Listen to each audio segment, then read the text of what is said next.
Speaks Armstrong here, and I'm here today at the Life Coach Institute of San Antonio, where our classes are held either online or at the WWM Center for Inspired Living right here in San Antonio, Texas. I want to talk to you tonight concerning the transpersonal psychology view of life coaching, and you actually being able to use this model or this thought to help your clients break through, right? The transpersonal approach, transpersonal, dealing with states or areas of consciousness beyond the limits of personal identity.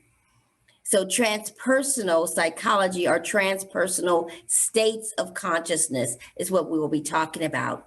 It's key that depending on the coaches or the coachees or the clients that you're dealing with, that we as the coach know how to shift the coach's mindset to begin every session in a resourceful state of mind. Not only does the coach need to be in a resourceful state of mind, but the coachee or the client needs to be in a resourceful state of mind. And a resourceful state of mind actually allows the coachee to be able to receive and process information during the session so much better.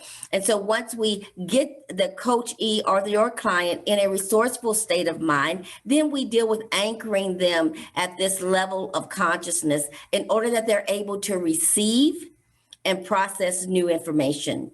So transpersonal psychology, it is a field or school of thought in psychology centered on the spiritual aspect of the human life and meaning. It's the non-material portion of life. And it was first introduced in the early 1960s, along with Abraham Maslow and Viktor Frankl. It's a great thought. I guess I want to say it is a great model for you to look at and develop coaching conversations by thinking through the levels of it. So everyone knows, right? Everyone knows about Maslow's hierarchy of needs.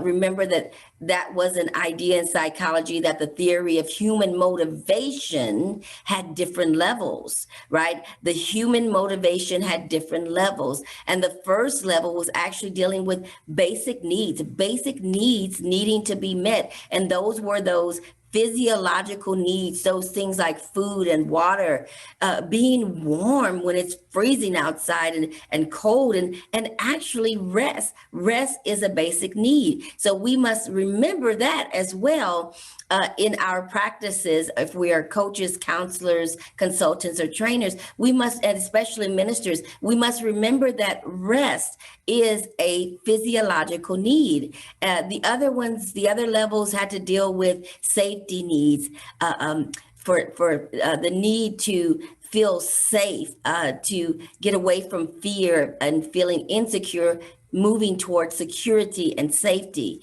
You know, after that, we would move up to the belongingness. We were built for community. We were built for connection. So we had the belongingness and the love needs. And then there was the relationship needs. We need to be able to connect with people, you know, whether it's friendships, whether it's working relationships, or just intimate relationships.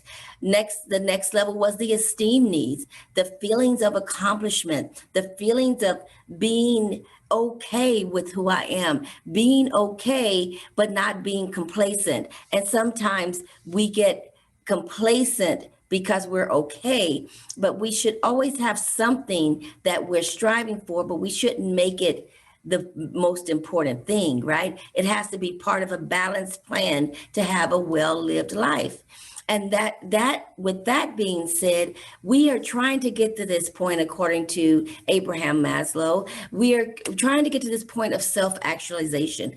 And really what I call that is understanding your who-ness, understanding who you are, achieving your full potential, including even creative abilities and creative activities. You know, this is what I love about life coaching, because life coaching is one of those areas and one of those disciplines that is very swiftly becoming its own discipline in the School of Psychology, and it is dealing with the creative side of who we are. And so this is a great model to begin coaching depending on the demographics you're coaching or the niche area that you're in. Just depends on where they are. But when I want to talk to you today about the transpersonal psychology, see, this would be, again, at the top